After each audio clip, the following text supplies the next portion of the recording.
moments to slow down is important, and that's where you recharge, and then you get like really good ideas that come to light because you've allowed yourself the break. Definitely. Now, I don't know what happened technically, so I'm just gonna kind of do a little recap of what we just talked about. But welcome everybody to another edition of Mummy Mondays, where we talk about everything motherhood, from mental health to the personal stories of the special guests that I have on. And today we have Carmen Allen of Convos with Carmen. And we're just going to be talking about some self-care and breaking. I was just talking about, I had been gone for about 3 weeks just for vacationing and taking a break from the rat race and always doing something, and how important it is to take a break in order to see things clearer. So yeah, absolutely. Yeah. And I was saying how, I have experienced kind of the same pressure to just like keep going and be really busy, but that is harmful for our emotional and our physical health. And so when people have said to me, like, you seem like you should slow down, or intuitively, like I knew there was a point where I needed to slow down, when I actually did it and was able to recharge, I had so much more power in like my thoughts and in my energy to move forward and be productive, versus productive all the time without a break is really harmful. Very, very harmful. It could be like a silent killer. Like you have this facade kind of, you're doing it with great intentions, but like, you have to take the time for yourself. And it's good to know that before the burnout happens. So definitely listen to people who have gone through it before you, so that you can kind of learn from it.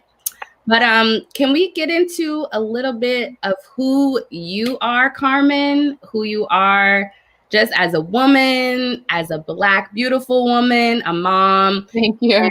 And, of course. And what you do for your day job, and then also what your purpose and the initiatives and programs that you are working on now currently. Yeah, absolutely. So it's such a pleasure to be on with you today, and Always excited to connect our audiences. And so for me, I have 2 girls. They're 6 and 4. My 6-year-old's going to be 7 soon. So we're looking forward to birthday, and it's going to be interesting in the middle of this pandemic, like getting creative. But I am someone who is an educator at heart. So I went to school for teaching, and ended up becoming a teacher in the Boston public school systems for about 6 years. And then I had my girls, started a family, and my husband and I were both teachers.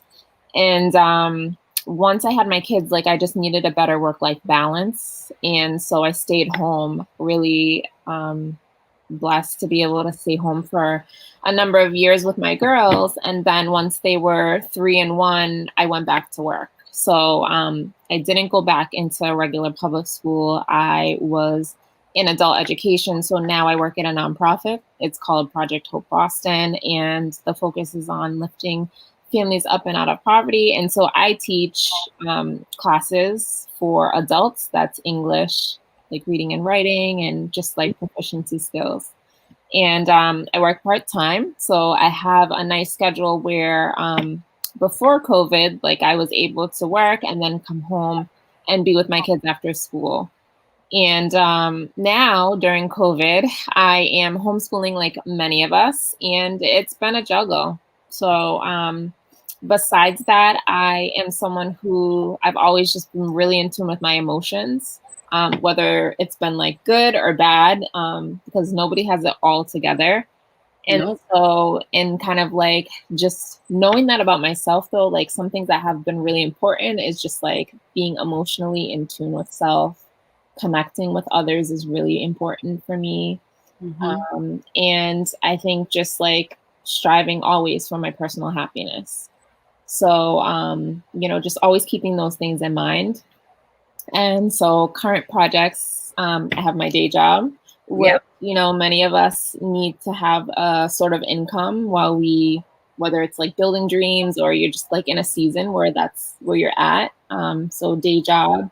I'm going to go into real homeschooling, which is not COVID homeschooling, and I'm learning so much about what that means. And then the third thing is I'm building empowerment coaching. So that's working on helping other people to dream bigger, and representation really is important to me. So especially women of color to dream bigger, but anybody can be empowered. Doesn't matter what you look like. And it doesn't matter who you are, but my focus is starting there. Definitely. And definitely Carmen is an empowering woman. Like seriously, like, no, I remember just our, personal like car rides, and when we'd be riding together, meetings, and we would just be vulnerable with each other. Or it was like the informal start of Convos with Carmen. So that's me on IG now. But yeah, like I've always been just like someone who I've had like conversations with people, and it's very natural. So it's something that I want to make that a passion where I can monetize that. Definitely. And it definitely will happen because, Convos with Carmen was manifested. So you've started it, and it's every Friday, right? Yeah. So it's every Friday on my Instagram, and I'm on Facebook a little bit, but IG is kind of like my home base. Mm-hmm. And so every other Friday I interview a guest, and it's someone who I'm really inspired by and who I think people who are following me will really be connected with because of what this person's doing or how they move in the world. And then I share a little myself on the Fridays in between. It's nice. It's been so good just to see your growth and how it's evolved, and even how you've become more comfortable owning it, owning yourself and like owning your purpose, and like talking with other women. So it's been really inspiring just seeing that. Thank you. You as well. Thank you. No, I was just talking about the car rides because it was you that really just made me feel like it's okay to feel feelings, it's okay to not be okay. Mm-hmm. I remember talking with you and you're like, no, that's okay. Like you can feel that way. You can feel angry. You can feel sad. You know what I mean? And I think that you kind of really validated those feelings. It made me feel comfortable. So I know that you're supposed to be in this pathway that you're going. Can you just talk a little bit about like just how it has been? You did spend some time with your kids, at home before, like you said, before COVID and all that stuff. But what has some of like the differences been, when before COVID, when you were at home with your kids and you went back to work, and now we're in a pandemic? Can you talk a little bit about some of like the differences that you've seen and that you've learned even about your children and yourself? Yeah, I think so much. And I think a lot of it is relatable, obviously, because we're all just stuck in this situation together. But like I always center myself around those few things that I had shared. Now, going into COVID, I was a hot mess, and I was shocked. I was scared. I was just like worried about the unknown, as so many of us were. And so that took a few months of like recentering myself. But basically, once COVID happened, I was in the middle of trying to figure out how to work, how to manage having kids at home, how to figure out time for myself, how to figure out time for my family, my husband, like how to separate so many things. And in this time in our lives, there's no boundaries for anything. So there was no figuring it out. There was no separating. We just kind of were stuck in the middle of this thing, right? And we're just kind of like swimming, like sinking maybe even, but just swimming. So it was a lot of that the first few months. Mm-hmm. And then, as I always do, I empower myself first, and I say like, okay, like, here's what I'm noticing about myself. Here's what I'm not liking. How do I work on continuing to improve to be better or to address how I'm feeling? And so one is leaning in and just accepting like the emotions and things. And then 2 is like gratitude. And 3 is just kind of like, all right, where do I go next? And so, after kind of like having all those different emotions, I knew that I wanted to continue to stay grounded in myself. And then thankfully, I work a job where I'm part-time. And so my hours aren't, really bad. I have enough time to work from the morning until, right in the afternoon. I'm able to do like a broadcast like this because I'm off of work now, right? Same. And I work for a nonprofit that really values family first. So just really kind of privileged even and grateful for that. Mm-hmm. And so taking those things in account, just saying, all right, like, where do I want to go forward next? And so I think some things that I thought about were like just making sure that I had some time to give myself a break when I did feel really overwhelmed. And I saw so many friends and just like family members, and then just like watching on social media because we've all like had way too much screen time watching, viewing, seeing people and things. Yeah. And seeing how stressed out people were, and not to mention that we're in the middle of a racial crisis, not something that's new.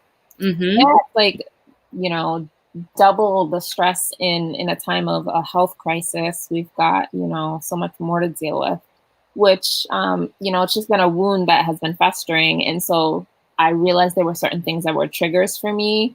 Watching the news has always been a trigger for me. So, when we doubled down and we're watching even more on media, whether it be our phone or tablet, TV, whatever, I had to like take some breaks.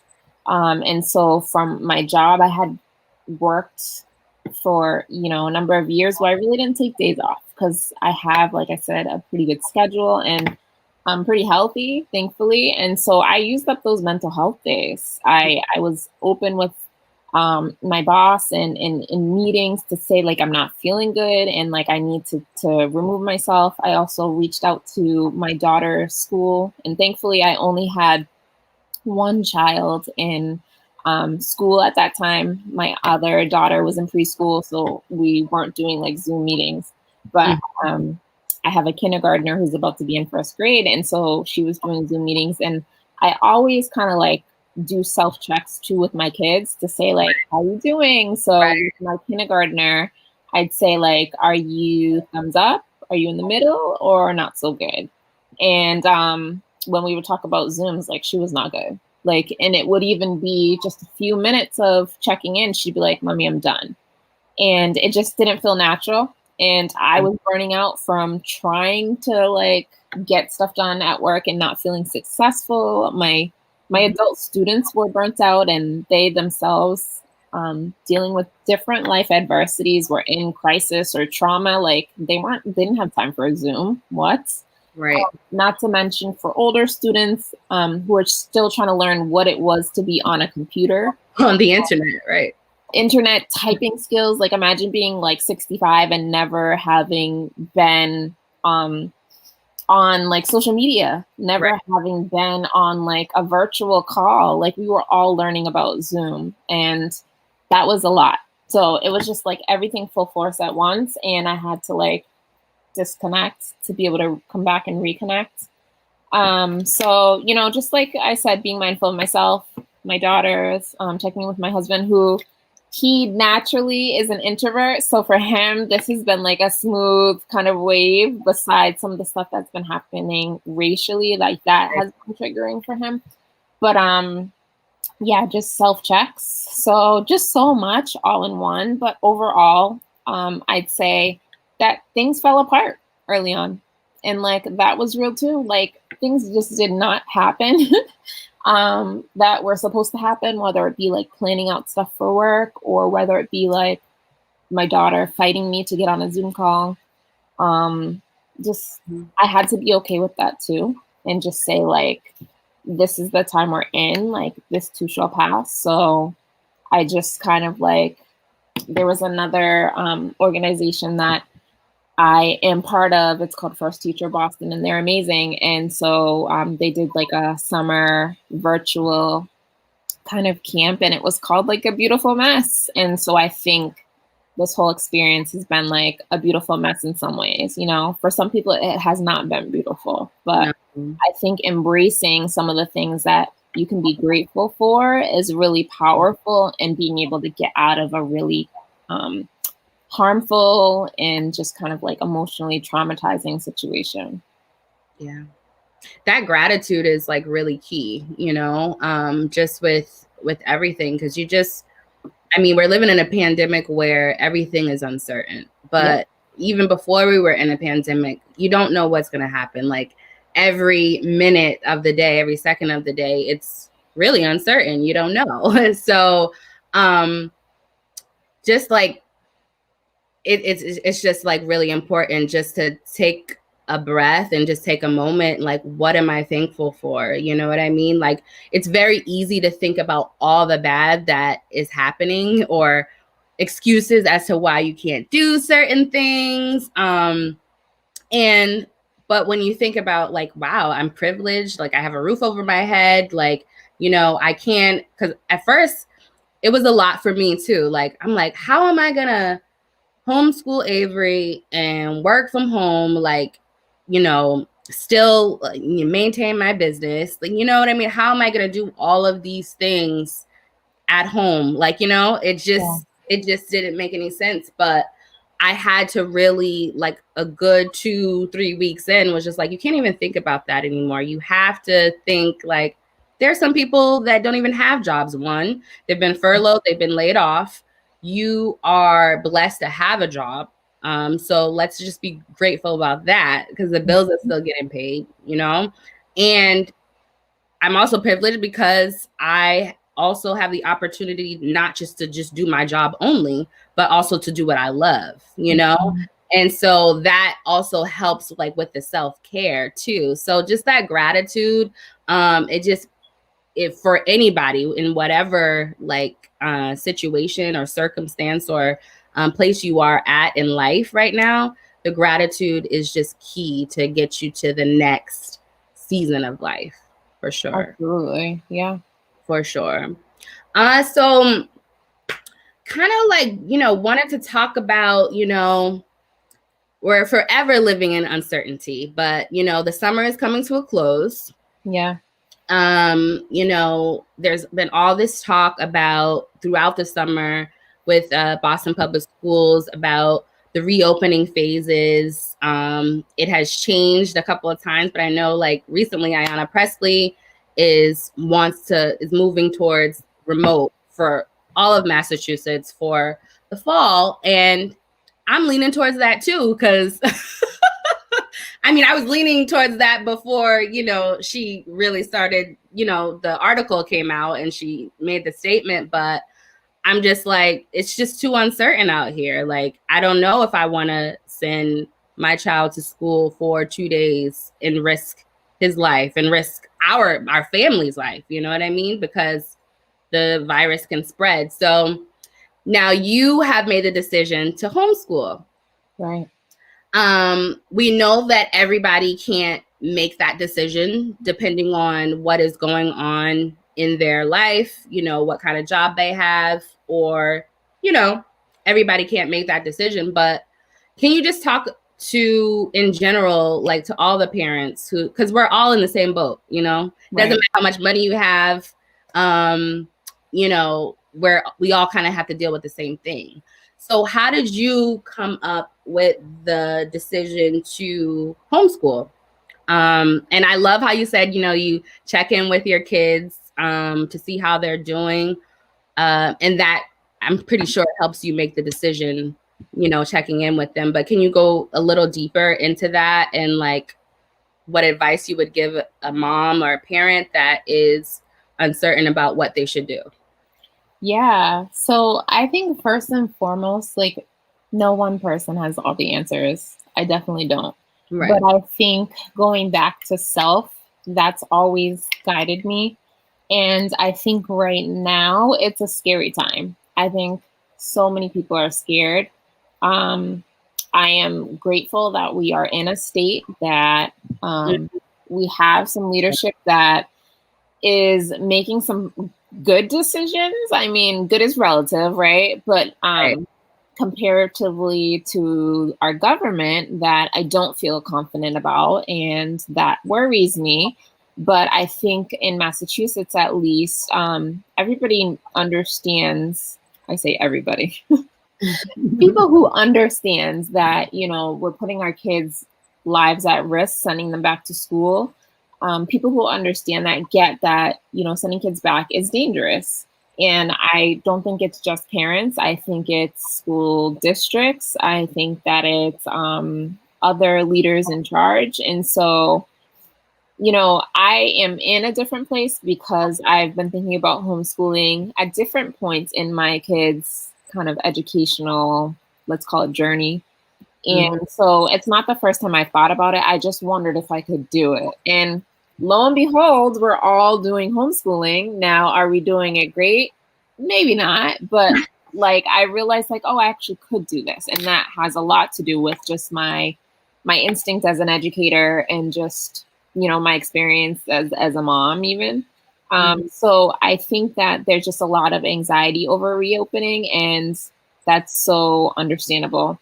I think that just being in the middle of this pandemic, that people being worried about the virus and like we're all learning about this thing in real time has a lot to do with just my instincts as an educator and so just much, you know, my experience as a mom. Even is there a lag on your ends, Lindsey? No, there was something happened technically, but it's all good now. Okay.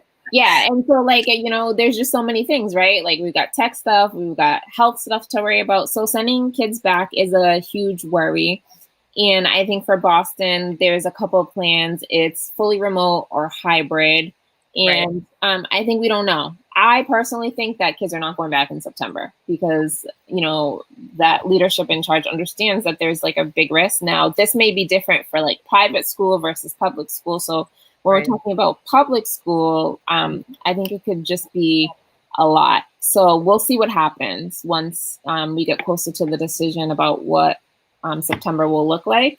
And I think that, you know, we're still waiting on different data. We're waiting on what the summer months have looked like in terms of spikes and what that will mean for sending kids, teachers, staff back to school. And I think that, you know, for lots of schools, they're thinking how sustainable is it, like, and what the cost is of having procedures to sanitize and having, you know, safe distance and the numbers. So there's a lot to address. Like also busing, like what does it look like to have kids on buses together during COVID? There's lots of issues that come up. And so for me, just emotionally and physically, it just did not feel right to send my kids back. Now, for parents who aren't able to do that, like I feel you. I feel you 100%, because if I didn't have the option that I have or the privilege that I have, like I'd be figuring, not to be rude, but like I'd be figuring shit out too in terms of my own personal situation. And that might look differently if, you know, I wasn't able to work from home remotely. So some things that are on my mind are just like the emotional effects of kind of what's happening and what that will look like if we are full-time virtual, what it will look like if we're hybrid. And so I think that, you know, there's things that we won't know until later on. Same thing with what I said earlier about just being in the middle of COVID. And I think that there's no one right answer for any parents. Really, I think we have to be patient with each other. We have to be patient with our kids, teachers, school districts, and then decide personally what we want for ourselves. So for me personally, I want to homeschool. There's a lot of why I want to do that. And like I said, it has to do with like the health reasons. Then it also has to do with just socially and emotionally, like thinking about my kids' personal growth and development. And when I think about education, I think about that for every child. When I was teaching, relationships were the biggest thing about what I cared about. And that's probably why like I didn't do so well with the other stuff, because I was so focused on like the emotional well-being of kids. And there was plenty of times I failed because there was just so much that was overloaded in terms of what the expectations of teachers were. Like a mother, a therapist, a nurse, an academic coach, a tutor, like so many things. So I think right now, as parents, there is a point when you think about what your child needs and you kind of move on that. Where are the deficits that you're seeing in your children? That's really important, especially because right now we're in a time where like COVID has exposed the inequalities in everything in education. Everything.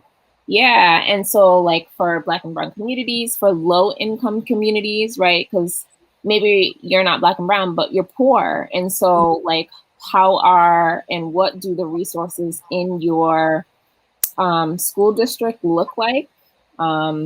And that's something that isn't new. So whether it be like the facilities or the staffing or the money that goes to that school. So when you think about your individual child, right, your student, like what are their needs?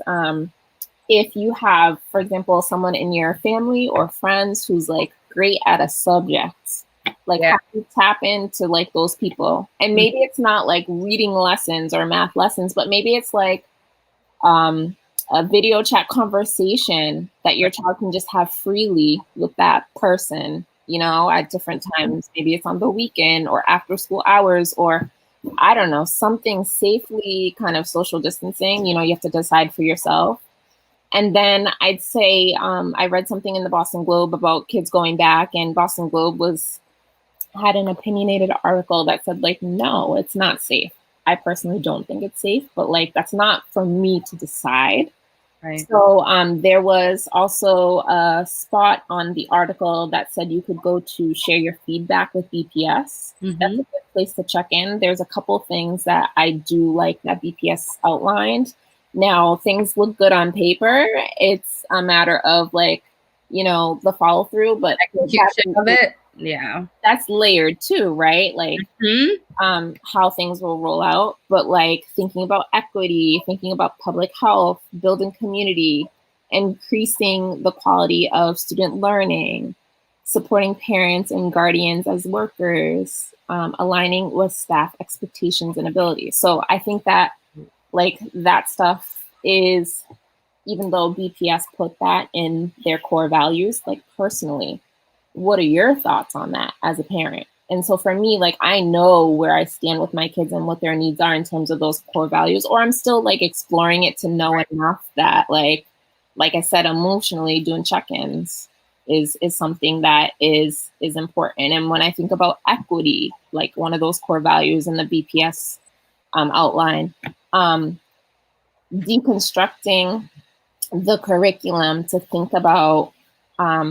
learning history in a different way. I know that I grew up in the suburbs and I grew up in Roxbury, and the conversations that I had about some of the history of my people as an African American, I did not learn about that stuff until college. So exposing my children to that earlier, to say this is the history of the United States, but it's more than what you might be learning in like actual schooling. So I think that, you know, that's powerful too, and something that I'm hoping will come up in terms of curriculums in school districts to change somewhat. Yeah. And then, I mean, I could go on and on about this, right? No, I was saying I concur and I agree with you, especially I feel a sense of ownership, like over my child's, like what they're learning and kind of, you know, I feel like no one knows better but moms and parents how their child thinks, how they learn, how they take in information, you know, in the development. And so not every teacher knows that. When you think about it, every year they're learning 2 or 3 new teachers, you know, in the classroom, especially at that kindergarten primary age.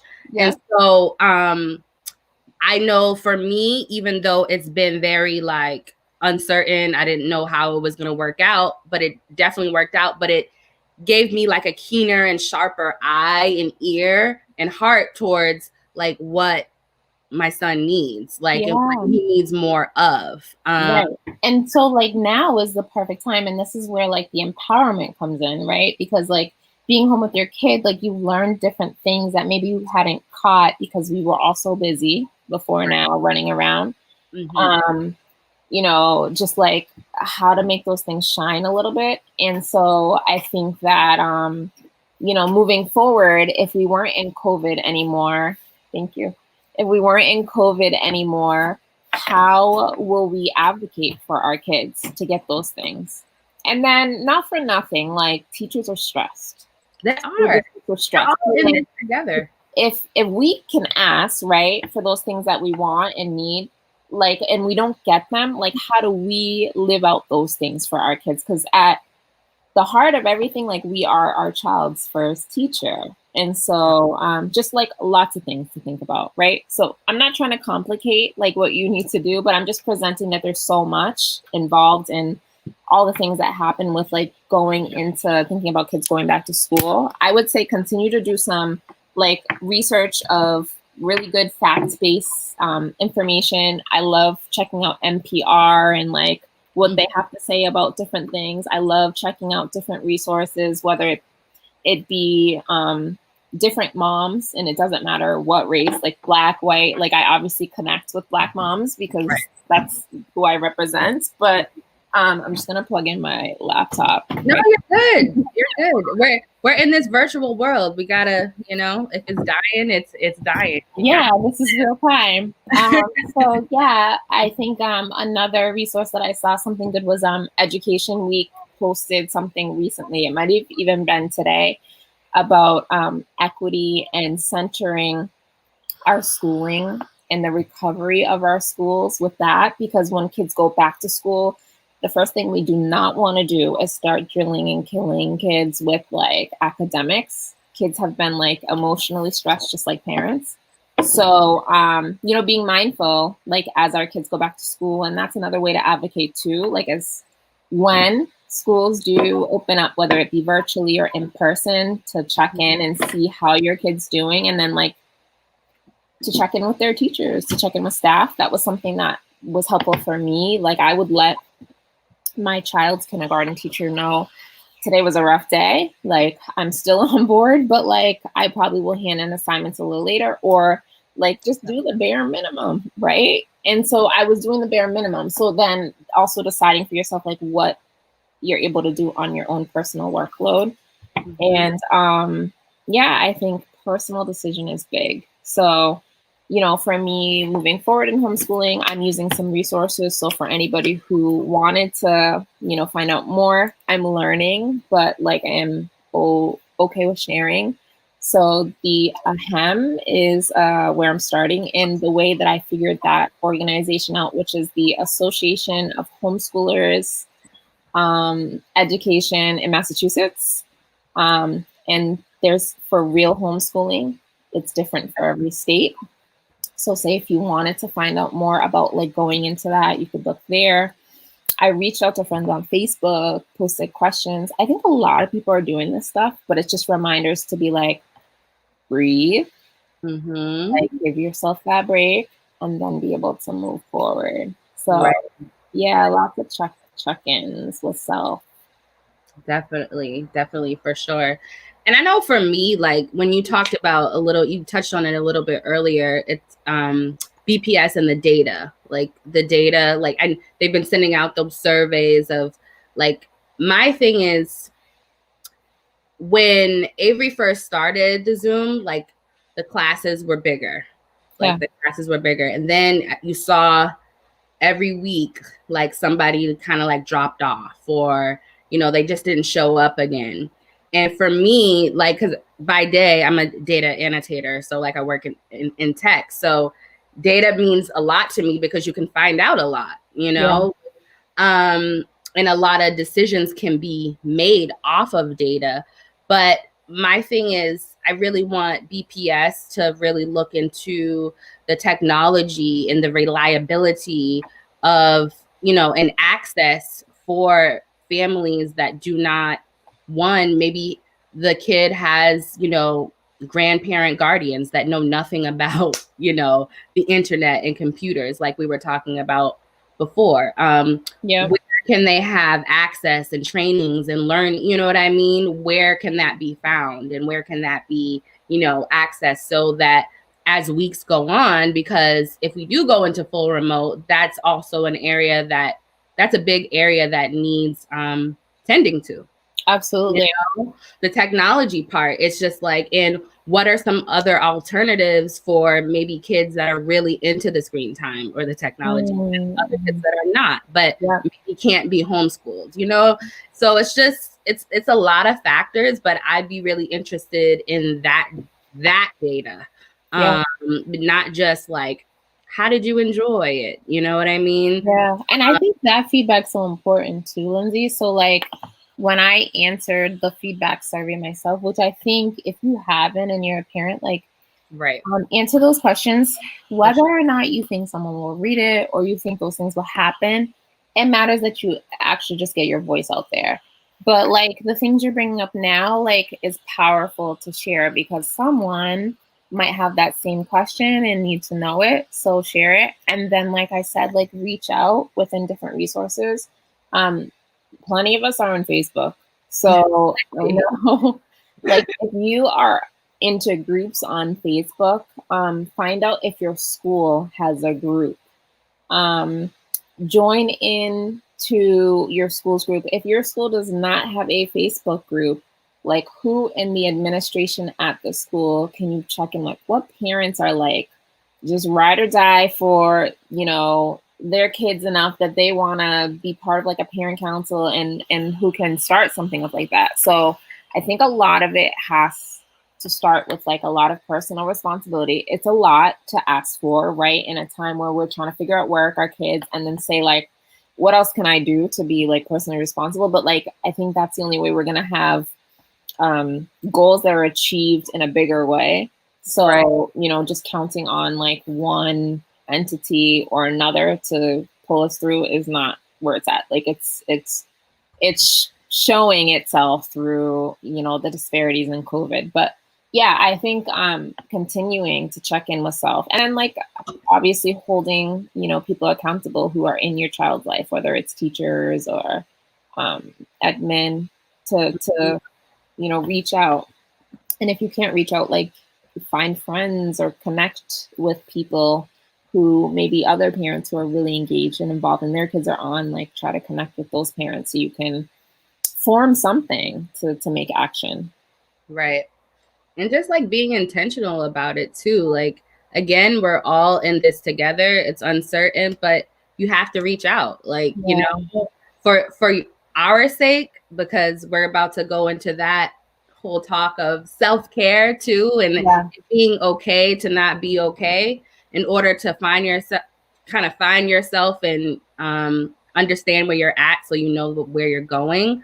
But yeah, being intentional about reaching out to the right people, people that can help, because you know, it takes a village to raise a child, but even more so now, more so now, because we are all in the same predicament. Like no one is, when it first all hit and like I was seeing like celebrities, you know, even that were getting the virus and stuff. And what became so clear to me is that like, we're just all on the same level. We all have to deal with the same things. The, you know, homeschooling versus not homeschooling, reopening schools, we all have the same questions and concerns. And so it's going to take us all working together to make it happen, you know, holding each other accountable, you know, too. And take a deep breath. Like if you can, some people are legitimately stressed, right? Like if you're an essential worker, if you work in a grocery store, or you are like a frontline worker, you know, any of those people, you know, doctors, you know, I mean, just you can continue to name, right? People who are in those positions. Yes. But you know, if you are able to take a deep breath and say like, all right, let me stop and just like recenter, like do that.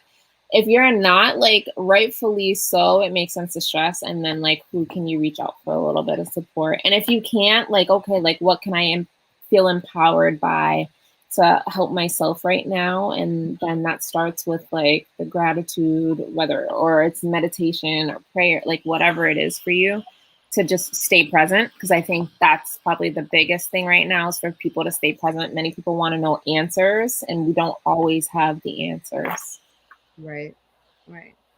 Before we segue into really dive deep into like the self-care and what we can do as moms, what we shouldn't feel ashamed about, you know, and just being vulnerable. I just had one more question just about kids and listening, like just that personal relationship with mom, dad, and kids.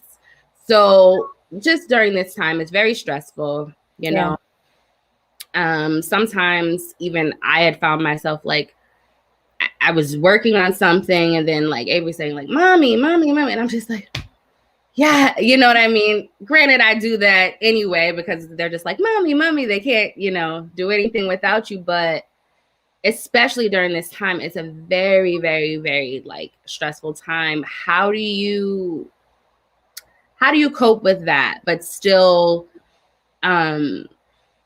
keep your kids, like keep yourself, you know, at first priority because you are first, because you can't do anything if you're not good.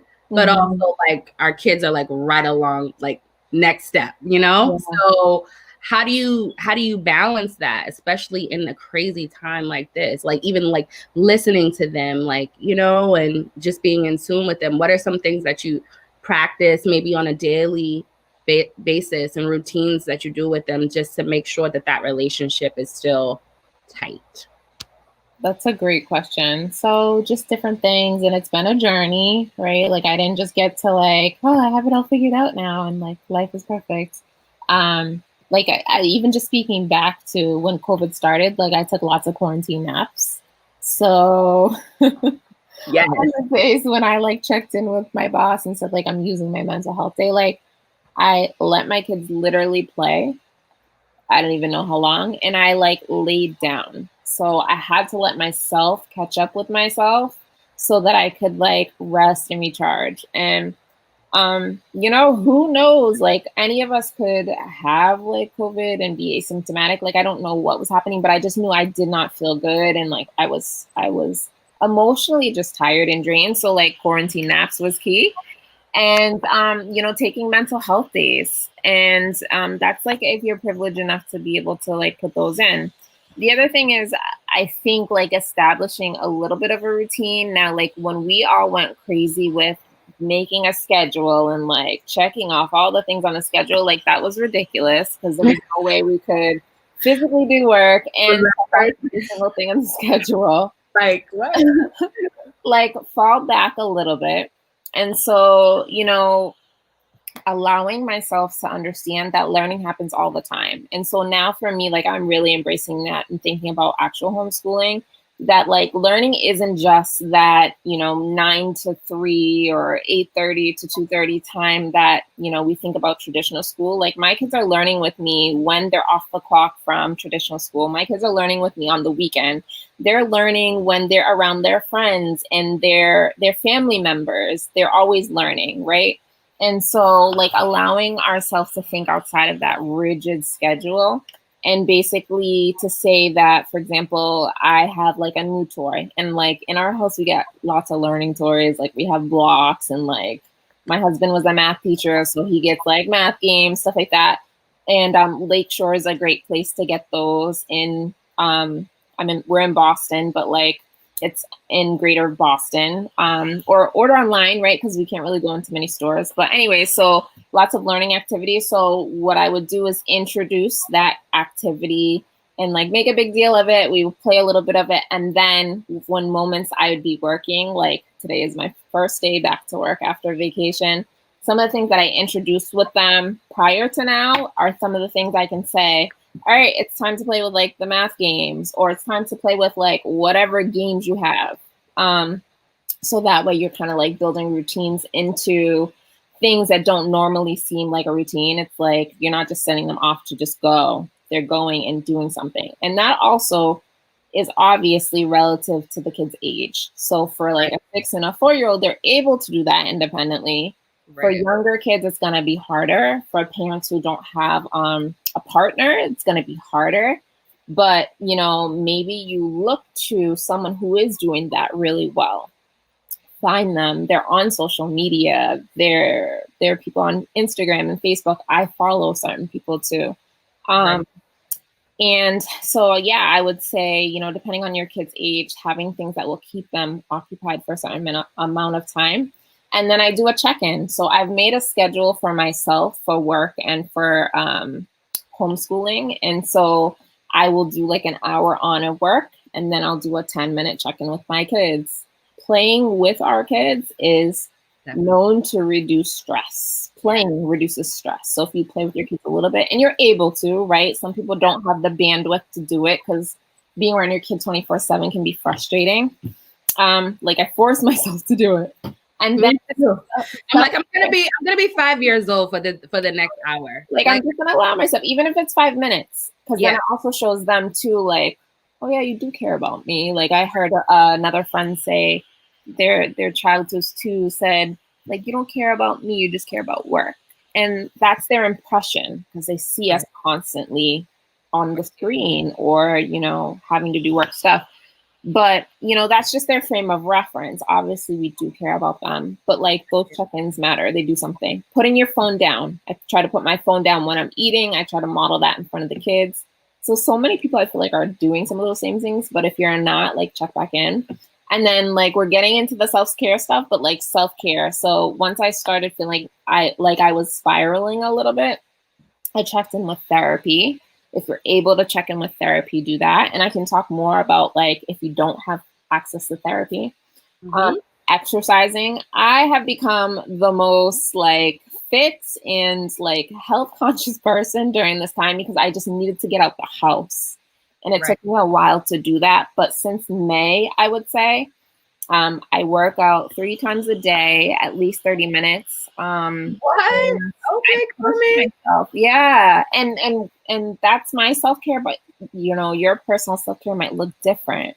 And mine is sometimes when I just have no energy, like I walk, or I'll just like journal, or if I have more energy, like I run, or again, if it's low, I do yoga. So it's a combination of many different things. And I'd say like some little routines with your kids that you can continue to build up.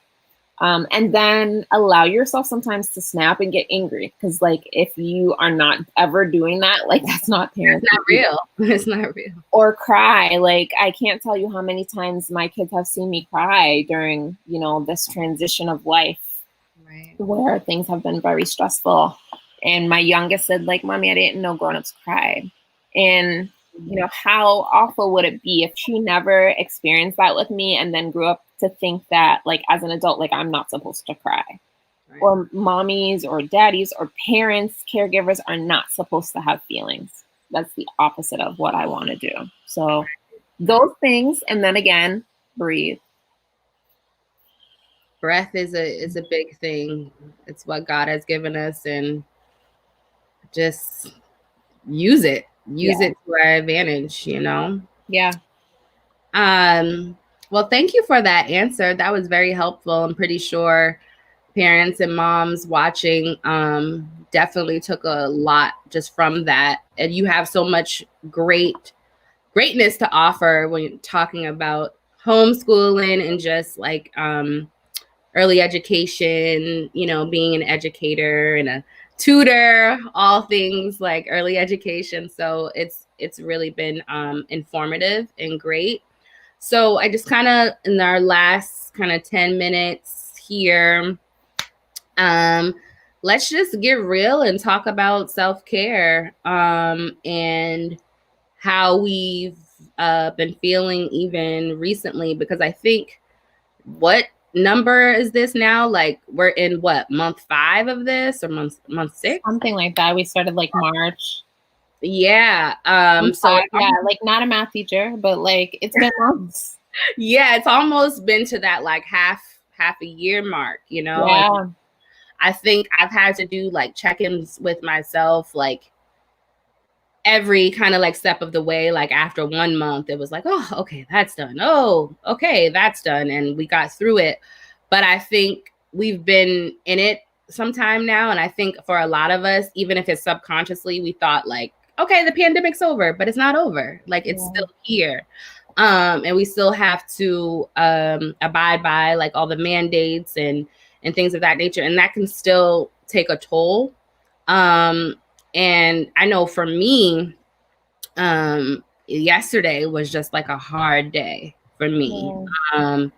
Just things can like happen or come back to your remembrance, you know, certain days and things of that nature. And sometimes it never bothered you before, but I guess because of where I am in life and just being so reflective and knowing where I want to be in life and knowing where I'm going to be in life, because it's going to happen, but it's just the process of getting there. And sometimes you're like, God, like, I know I'm destined for this, but it's just like, why are all these things happening? You know, people see on social media, or they know what they know, or they only know what you share, you know? And, I'm not like an oversharer as to like what exactly happens in my life, because one is really no one's business. And then, it's just one of those things I like to honestly get through things too, before, you know, sharing, because it's also like, wow, that is kind of like the blueprint for someone else, because I experienced it, but I also overcame it, you know?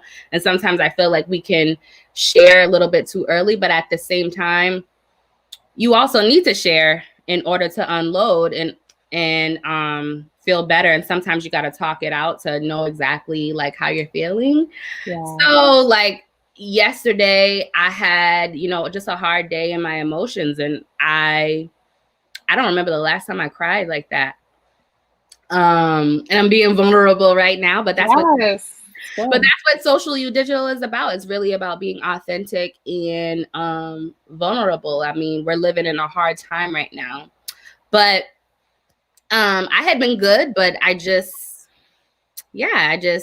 had to release out a cry. I think I had been kind of holding it in. You can be so strong, especially as like Black women, Black moms. It's like, oh, but you're strong. You can get through it. You can push through it. Like, you'll be fine. And I know that, you know, people mean well. And even when we tell ourselves, like, I'm including myself in that number, like, I'll be saying like, Lindsey, you'll be fine.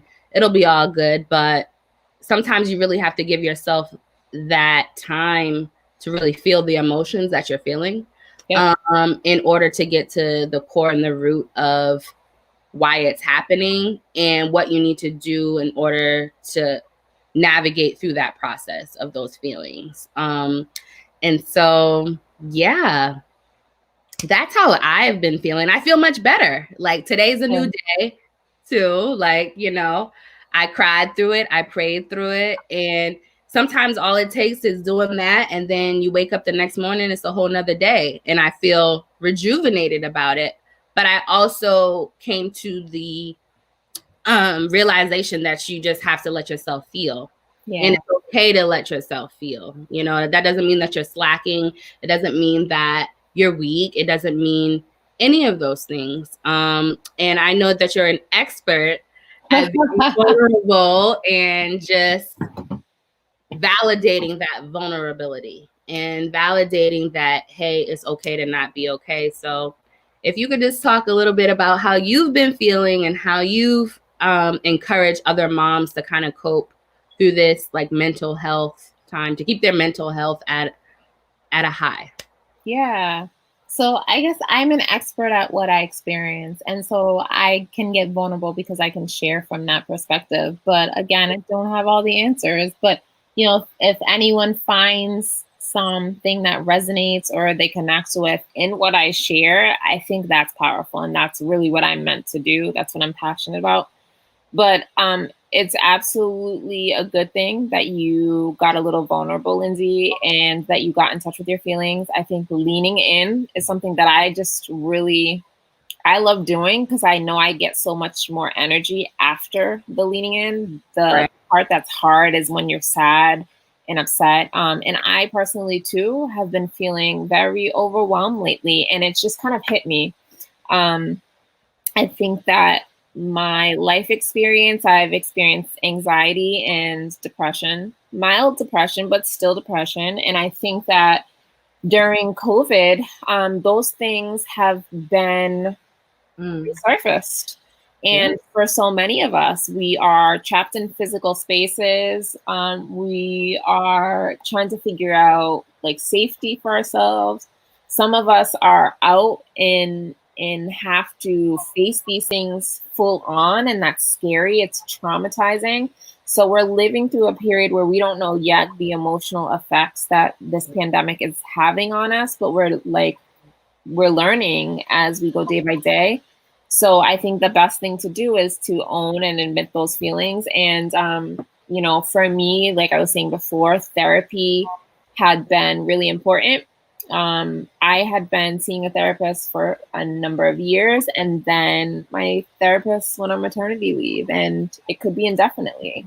And so that's really big. And so I'm currently seeking a new therapist. And when I was growing up, when I even had conversations with my friends, because my family, we did not talk about therapy in my family. It's not until now that like it just has become really big over the past years. And even in the Black community that, we speak more on it. But like when I heard a friend in college speak on it, and she's white, and I just thought like, that's not for people who look like me. Right. And there were different reasons for that, like people who could access it, people who didn't look like me who were giving the services. But then when I actually did it, I was like, what? Like you can vent to somebody about anything that you want and they will just sit and listen and or give you strategies. Like I was sold. So I do think like just like with someone in your life who's a mentor or someone who you admire, like a therapist is that person who can help ground you a little bit. So if you're able to, that's where I am, and I'm actively searching. The process is not easy. Right. It's just as much work as like going on a job interview. Like you're literally interviewing people who you want to align with your values, your beliefs, someone who will understand you, not someone who's going to side with you and everything will be perfect, but like will help you work through and sort through issues, and who you will take accountability for yourself to make effective change. Right. And there was an article, a friend of mine, she's also another great resource. Her name is Kiana Agbai, and she's another parent who our kids went to school together. And she posted an article from Self Magazine that was, I think it was called 44 mental health like strategies for Black people to like survive during this time. Now, not for nothing, like anybody legit can look at this article and find something that's helpful, but especially for Black and brown people, this is a time where I think people are really struggling. So that's a great resource, and it has things in that issue that relate to how to find a therapist, and then also things if you can't afford a therapist, like what else you could do, whether it be small groups, less money, and join communities. And I think reaching out and connecting is really big, even though connecting virtually can be overwhelming right now, but like maybe setting aside that time, picking up the phone and talking, reaching out and letting people know that you're struggling a little bit. I try to do that so that I can let it out. I share through my platform on Convos with Carmen when like I'm having good days, not so good days, and being honest and owning that. There's just lots of different resources. Ask around, ask your friends. I'm currently looking at therapy for Black girls to find a therapist. I'm currently looking into, there's like so many now. I think there's like, definitely we can, we can probably like post you have all the more. yeah. I can post or pin a few more, even in the comments. But yeah, so just some of those things. But yeah, just owning how you feel and journaling, exercising, putting my phone down, like so many things, all intertwined. Yes. Well, that's definitely been helpful. I wanted to, as you were talking too, I know that you have mentioned like your husband a couple of times in a short, but can you just talk about you guys and your partnership with the girls and how that's been going, how you guys have been teaming up, maybe some strategies or tips that you can give other couples that, you know, how you guys work it out? Yeah, absolutely. Well, it's funny you say that because like yesterday I had a meltdown. So when we talk about, you know, like being vulnerable and stuff, like one, it's like being able to like share with, you know, your partner, or like say another caregiver maybe who's helping, like that you're not feeling good. And then having those moments when you're not good and like you can't control it. Like I snapped yesterday and it was because I was feeling empty and sad and numb and like I couldn't figure out how to reel those feelings back in to feel like Carmen. So obviously like working on it, right? Like searching for therapy and stuff. But so we both kind of like were angry. We don't yell or like get like crazy in arguments, but like we dig our heels in and we both really ground in like what we feel. And so we both kind of like left angry and mad and went to bed. And sometimes that happens, but in the morning I journaled and said, all right, here's where I'm at. Here is, you know, what I want to do moving forward. And then I went down and I talked to him and said, you know, basically how I was feeling was just like the buildup of emotions, but like it was over something silly. It was like he wanted my daughter to eat fruit and she was ready for dessert. I thought she had enough to eat, but basically he was like, no, like make her eat so that she's not hungry and like, you know, dessert her. And I was just like, it's not a big deal. Like, let's just live life. Like, I can't take this right now. Like, just let her have the dessert. So anyways, like we agreed to disagree. But in the morning, I realized like I just got in the middle of like his parenting. That wasn't fair. And I'm still working on that because I feel strongly about children in different ways. So when I see something like emotionally that like tugs at me, I'm like, let me step in. But either way, coming back together and talking it out and saying like, here's where I was, apologizing. That's still hard for me, but I'm working on it.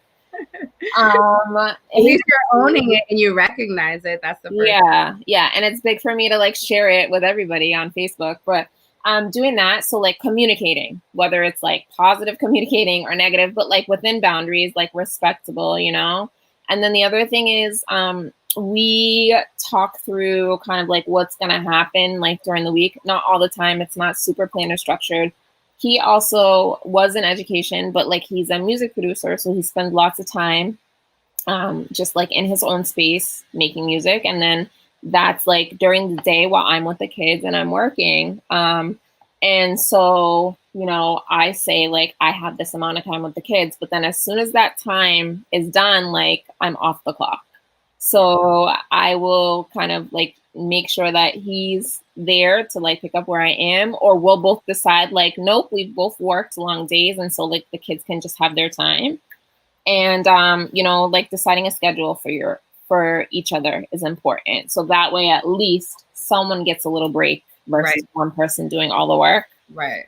And sometimes that's not equal. Like the kids naturally come to me as mom. And I feel like this is something that has come up in different things I've seen in articles and just conversations, that kids are like naturally gravitate toward mom to, can I do this? Or mom, can you like help me like zipper up my pants or something, like, but your father is like right there, go ask him, you know? So me also setting boundaries and getting good at like, nope, like this is mommy's time, like go ask your dad, or saying like be really independent, and then letting him know when like I'm feeling overwhelmed to say like I have to check out, please pick up where I'm checking out of.